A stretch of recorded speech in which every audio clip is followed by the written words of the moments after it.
Donc je vais passer la parole tout de suite à Tristan Matelard, qui est professeur à l'IFP, Institut français de presse, Université Paris 2, et qui est chercheur au sein du Centre d'analyse et de recherche interdisciplinaire sur les médias, Charisme. Pardon. Alors son angle, c'est parce que je dis tout le temps à mes étudiants que tout ce qui finit par ISM doit se prononcer ism, marxism, etc. Donc là, je fais charism, c'est joli aussi. Hein. Donc une des spécialisations de Tristan Matelard porte sur la relation entre médias et migration. Il a publié plusieurs travaux sur le sujet. Je citerai Médias, migration et culture nationale, un ouvrage paru en 2007 chez De Buck, plusieurs numéros de revues et notamment un numéro spécial co-dirigé en 2014 consacré à la thématique des Cultural Diversity Policies in Europe, ce qui le rend particulièrement pertinent pour faire la revue tout de suite des politiques de recherche de la diversité en France. Merci beaucoup Christine pour cette introduction. C'est un grand plaisir pour moi de me retrouver en terre bretonne pour évoquer cette question de la diversité. Alors moi, je ne parle pas des mots se terminant en isme à mes étudiants, mais chaque fois que j'en ai l'occasion, je leur dis il faut éviter le mot de diversité. Le mot de diversité est un mot piège parce que c'est un mot polysémique qui veut dire énormément de choses et il est tellement polysémique qu'il aboutit à masquer certains des objectifs au nom duquel les politiques dites de diversité sont mises en place. Et c'est un petit peu ça que je vais montrer ici. Alors le problème, c'est qu'on ne peut pas faire sans la diversité aujourd'hui, parce que des politiques très importantes, hein, avec des enjeux décisifs, sont mises en place au nom de cette diversité. Donc il faut étudier ces politiques tout en déconstruisant les objectifs qu'elles peuvent avoir au-delà de cette appellation de diversité. Et pour le faire, eh bien, rien de tel que la longue durée, c'est-à-dire ne pas considérer ces politiques comme une génération spontanée qui se développerait au tout début des années 2000 ou à fin des années 90, mais inscrite dans une continuité. Et c'est ce que je vais essayer de faire ici. Et on va démarrer tout de suite avec une des pierres fondatrices de ces politiques, à un moment où, bien entendu, on ne parlait pas encore de diversité, de politique de diversité. Ça ne viendra que plus tard. Donc on commence ce récit dans les années 70. Dans les années 70, avec la première forme que peuvent prendre ces politiques, on pourrait remonter plus loin, hein, mais le temps est contraint. On remonte aux années 70, donc, avec la mise en place pendant ces années-là de ce que l'on a appelé les programmes spécifiques destinés aux populations, donc plus que les populations issues de l'immigration, là c'est les populations immigrées, hein, c'est la terminologie que l'on emploie à l'époque. Alors, il est en la matière un programme clé, c'est le programme qui s'appelle Mosaïque, hein, et que vous devez voir s'afficher là.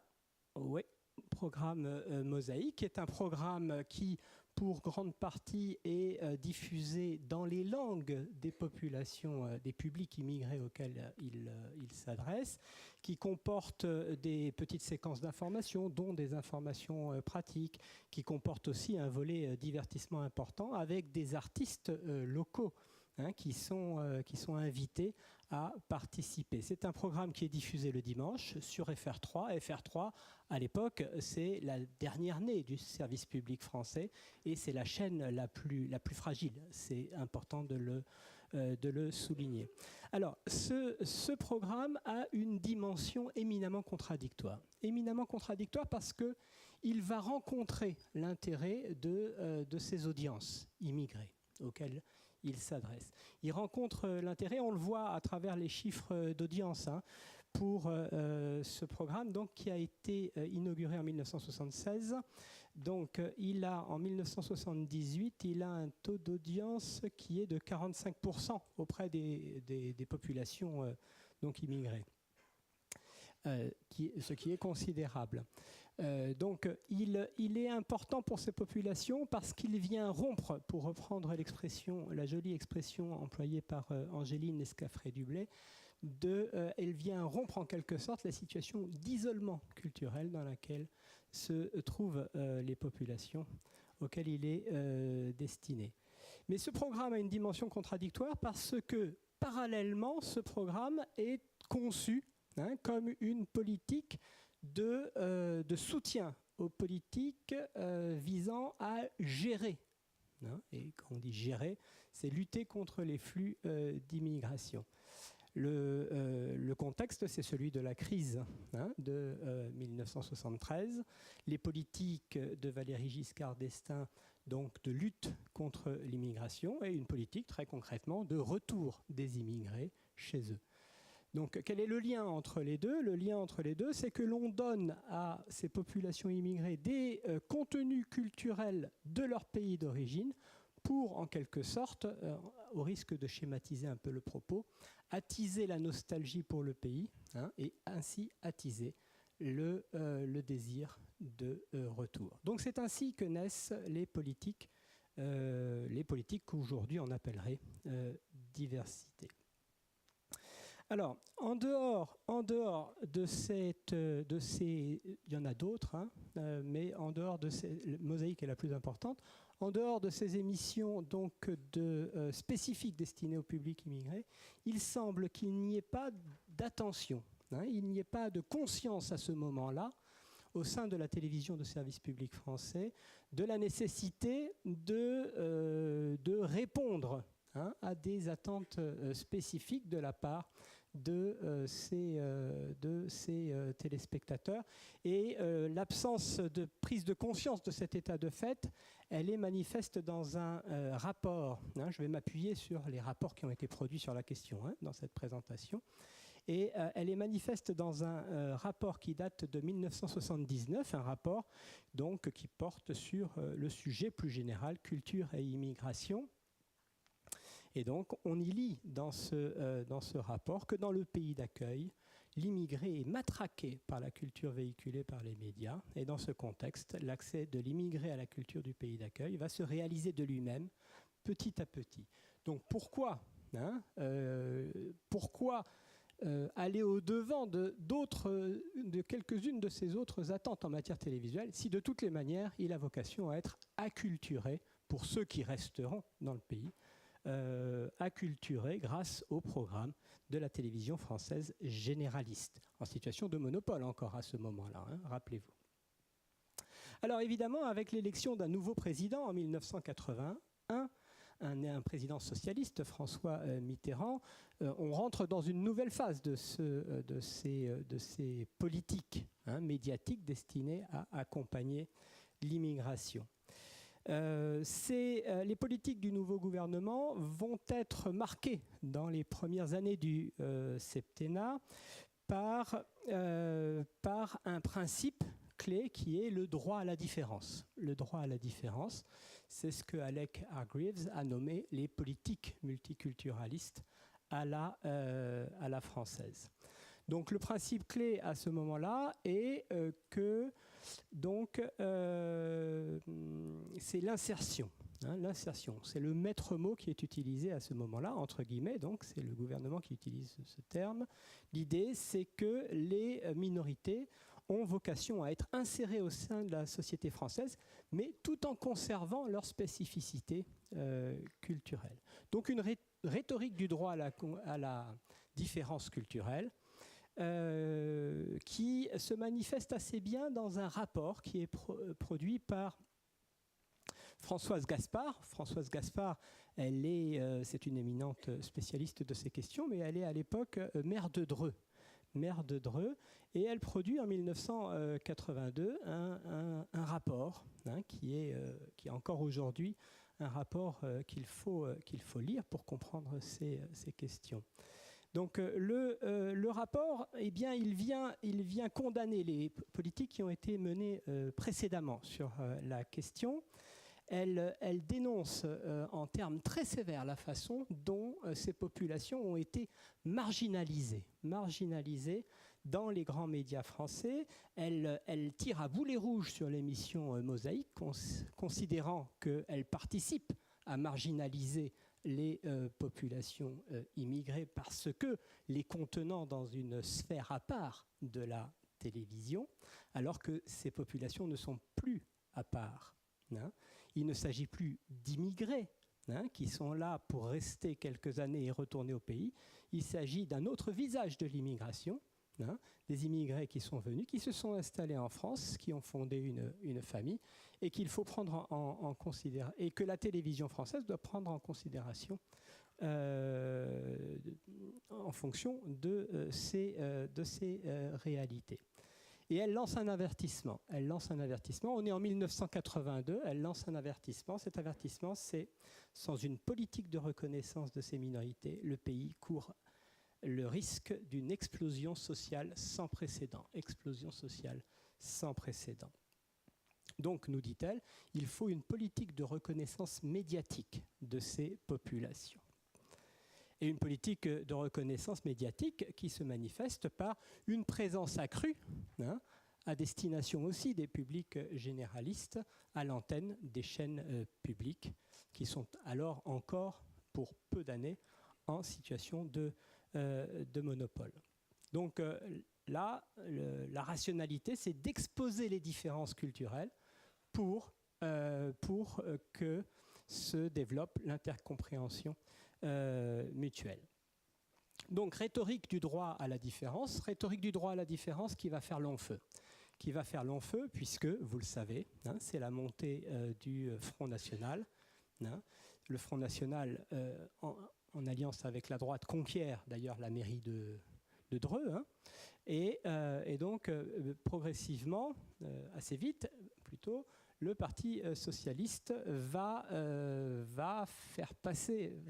tendre à délaisser cette rhétorique du droit à la différence pour mettre l'accent sur un autre mot clé, qui est celui de l'intégration, qui va devenir le maître mot pour comprendre les politiques qui se mettent en place, que les gouvernements soient de droite ou qu'ils soient de gauche. Donc on évolue du multiculturalisme à la française, pour reprendre Alec Hargreaves, à l'intégration. Alors, avec l'intégration, nouvelle phase évidemment de ces politiques publiques destinées à accompagner par des médias, par des politiques médiatiques, les mouvements d'immigration ou issus de l'immigration.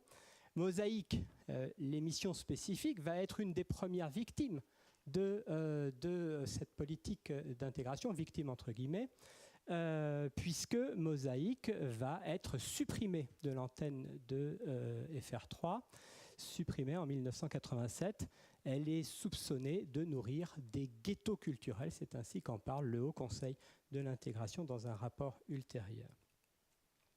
Et donc l'organe que j'ai oublié de citer tout à l'heure, l'organe qui est l'organe essentiel, qui fournit cette aide à la télévision de service public, qui est le Fonds d'action sociale, cet organe va changer sa politique à l'attention des populations immigrées, et elle ne va plus aider la production de programmes spécifiques, mais elle va aider des programmes qui s'adressent à la population plus généraliste. Le problème, c'est qu'en même temps que le FAS fait ça, il réduit considérablement l'aide qu'il fournit aux chaînes généralistes.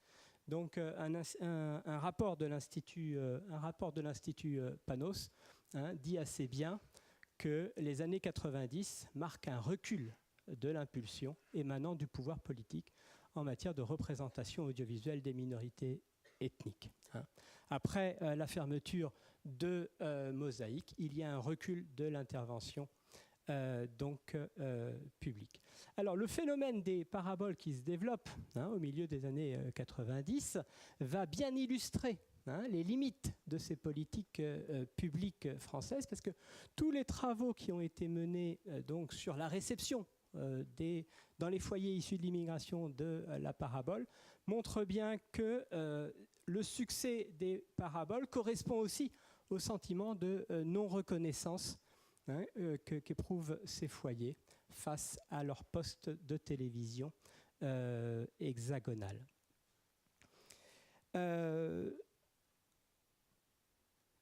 Donc, le développement de ces paraboles va évidemment faire naître des inquiétudes. Pas évidemment d'ailleurs, va faire naître des inquiétudes, d'importantes inquiétudes quant aux conséquences de dissociation culturelle qu'elles pourraient avoir ces paraboles dans les foyers français. Un rapport, produit par Leila Bouachera, qui aura vocation à travailler au CSA dans la foulée, illustre bien les inquiétudes. On y lit dans ce rapport que la parabole, les chaînes par satellite que l'on peut recevoir désormais par la parabole, font courir un risque de repli de ces communautés sur elles-mêmes. Elles constituent ainsi un danger pour l'intégration des populations issues de l'immigration. Pire, elles risquent de renforcer le discours propagandiste des groupuscules intégristes. Rappelez-vous, on est au milieu des années 90, la guerre civile règne en Algérie et des attentats sont commis en France. Donc, suite à ce rapport, une politique de conventionnement de certaines chaînes arabes, mais pas d'autres, va être mise en place par le CSA. En revanche, contrairement à ce que préconisait le rapport de Leila Bouachera, qui disait qu'il faut améliorer les programmes de la télévision généraliste en ce sens, contrairement aux dispositions de ce rapport, rien ne va être fait à l'antenne des télévisions nationales. Il faut dire que là, maintenant, la situation est plus compliquée puisque le contexte a évolué. La déréglementation est passée par là. Il n'y a plus 3 chaînes de services publics en situation de monopole, mais une floraison de chaînes privées. Donc, dans les années 90, pas de conscience de l'importance d'utiliser la télévision comme un moyen d'intégration, alors que c'est la doctrine officielle. Pour que se développe une telle conscience, il faut attendre, et nous voilà en plein dans notre sujet, il faut attendre la fin des années 90 et les politiques donc, qui vont elles-mêmes s'auto-proclamer comme étant de diversité. Mais attention, diversité, ça a la saveur du multiculturalisme, mais ce n'est pas des politiques multiculturalistes. Elles s'inscrivent très largement dans la continuité des politiques d'intégration mises en place auparavant dans le domaine médiatique en tout cas. Alors, pour expliquer pourquoi est-ce qu'au milieu, à la fin des années 90 et encore plus dans les années 2000,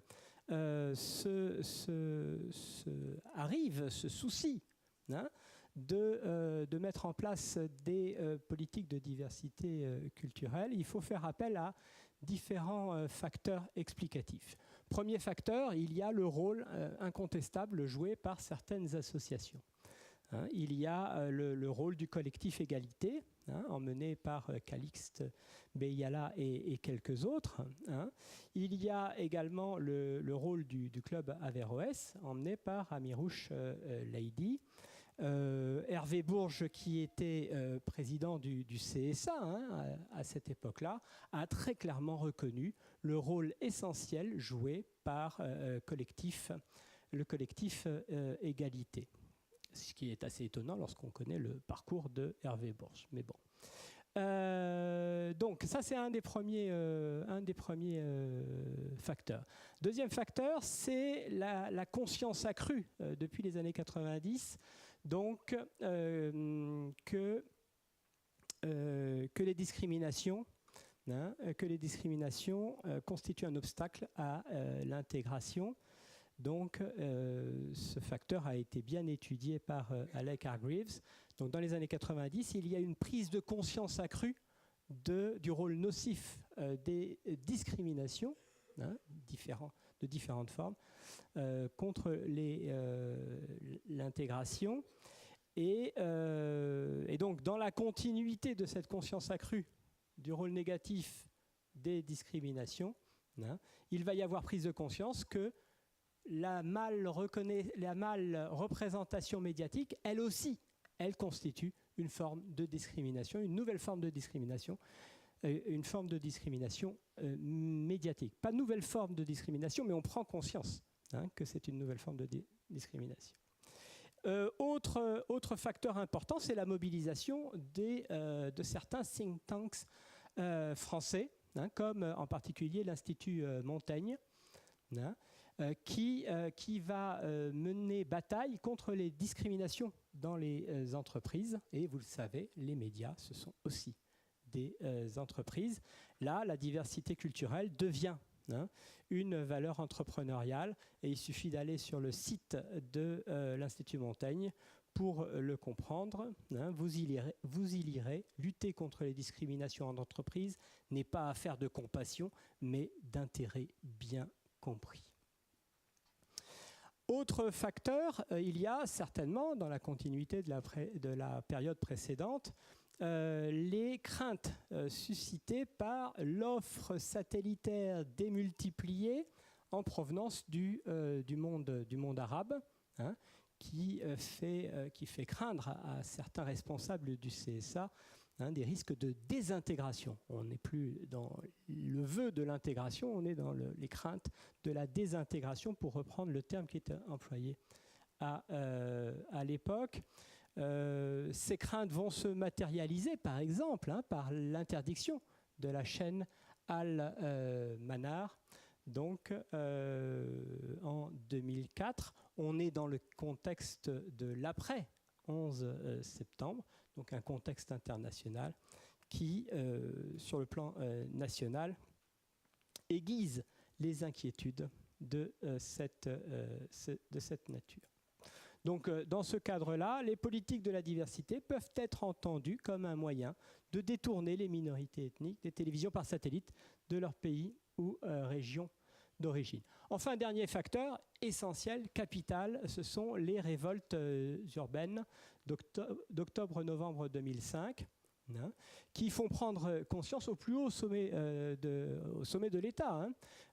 Jacques Chirac en personne comprend et le manifeste à plusieurs reprises, s'émeut des discriminations médiatiques, le mot est employé, dont souffrent certaines populations en France. Donc, dans la foulée, une loi, la loi sur l'égalité des chances de mars 2006, va obliger le CSA à lutter contre les discriminations audiovisuelles, c'est ainsi qu'elles apparaissent dans la loi, et à faire en sorte que les médias œuvrent à la cohésion sociale. Alors, donc on est à un moment clé de la prise de conscience de la nécessité d'utiliser les médias comme moyen d'intégration. Il faut les intégrer sur les écrans pour qu'ils puissent s'intégrer dans la société.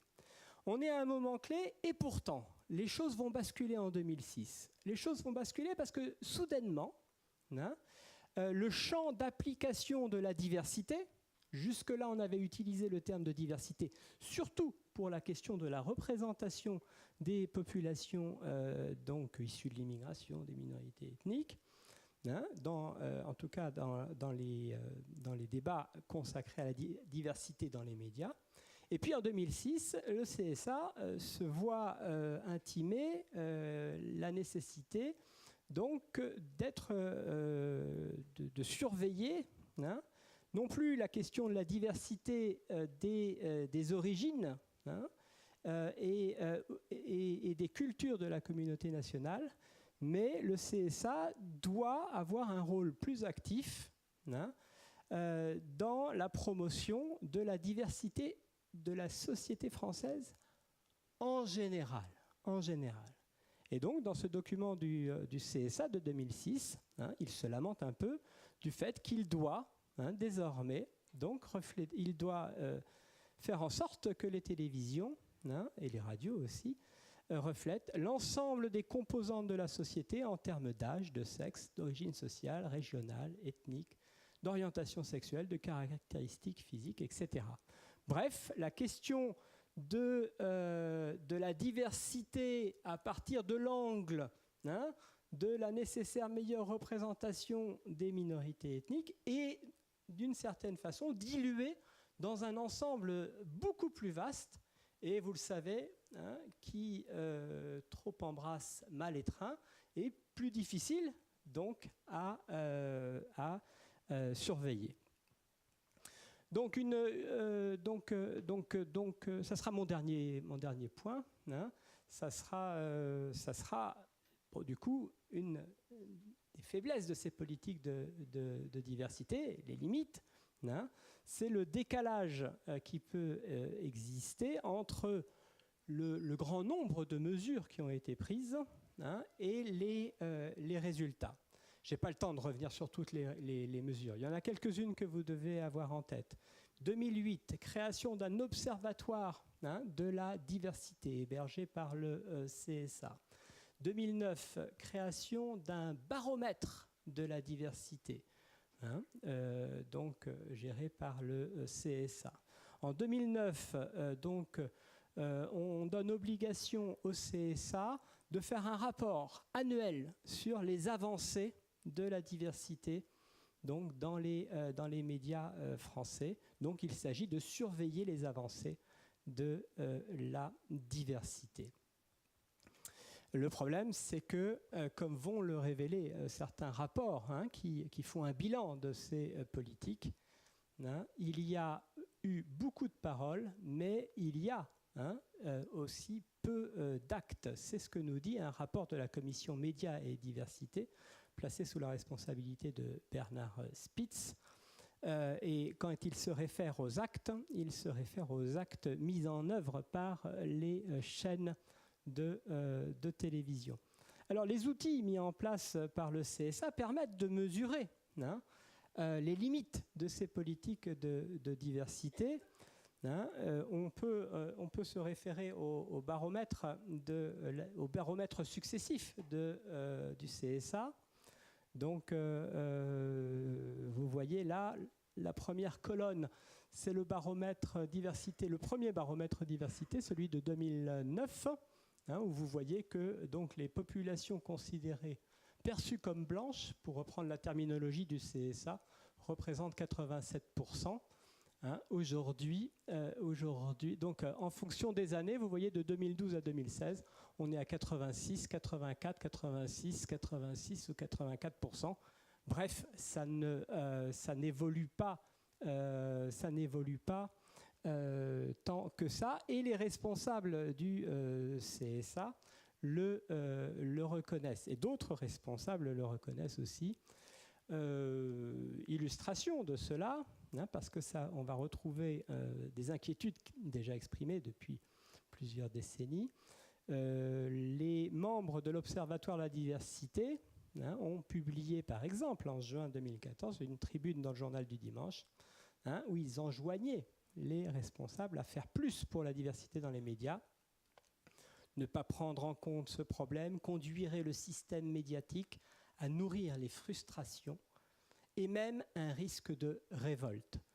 2014, cela fait écho aux mêmes inquiétudes professées par Françoise Gaspard en 1982. Surprise, surprise. Donc voilà. Alors, pourquoi ces limites?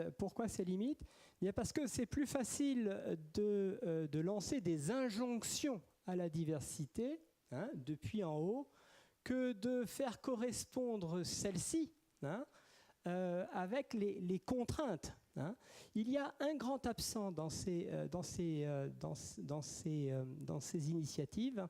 Il y a un grand absent, c'est la nécessité de comprendre les contraintes structurelles dans lesquelles opèrent les médias. Moi, ce qui me frappe dans tous ces discours sur la diversité, c'est qu'à aucun moment, sauf dans un colloque, mais on pourra y revenir si vous le voulez, À aucun moment, on ne prend en compte les contraintes structurelles avec lesquelles doivent négocier les médias. Donc, on ne parle pas de contraintes économiques. Pas de contraintes économiques. Rapport de pouvoir au sein des rédactions, ça n'existe pas. Or, le fond du problème, il est peut-être un petit peu là. Donc voilà, mais c'est ça qui va être étudié pendant ces 2 jours ici à Lannion. Et on s'en réjouit. Merci pour votre attention.